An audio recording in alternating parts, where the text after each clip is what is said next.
বেদিক internet সকলকে স্বাগত বন্ধুরা। চলে এসেছি একটা ভিডিও নিয়ে। আমার যে বাড়ির কাছের আম, দেখো কলকাতায় থাকি আমি বন্ধুরা। তো এত আম ধরবে দেখো, তোমাদের দেখাচ্ছি। আজকে আমি তুলে নিয়েছি। কেন তুলে নিয়েছি? প্রত্যেক দিন আমগুলো চুরি হয়ে যাচ্ছে, রোজ এই নিয়ে অসুবিধা হয়ে যায়। সেই জন্য দেখো বন্ধুরা, আম দেখো কত ফ্রেশ আম বন্ধুরা।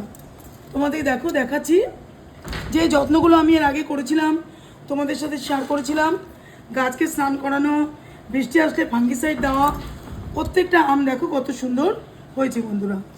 তো দেখো এখানে কত আম হবে আমি বলতে পারবো না। আমার 50 কেজি 60 কেজির আম আছে বন্ধুরা এখানে। আর এই ব্যাগের মধ্যেও কিছু আম আছে, এটাও 10-12 কেজির মতো হবে। তো এত পরিমাণে বন্ধুরা দেখো এই যে আম ধরেছে, আর একটা আমও কিন্তু ফেটে যায়নি। প্রত্যেকটা আম নিখুঁত রয়েছে বন্ধুরা। তোমাদের সাথে একটু শেয়ার করে দিলাম সেই জন্য। চলো, ভিডিওটা ভালো লাগলে অবশ্যই লাইক কমেন্ট করো, পাশে থেকো।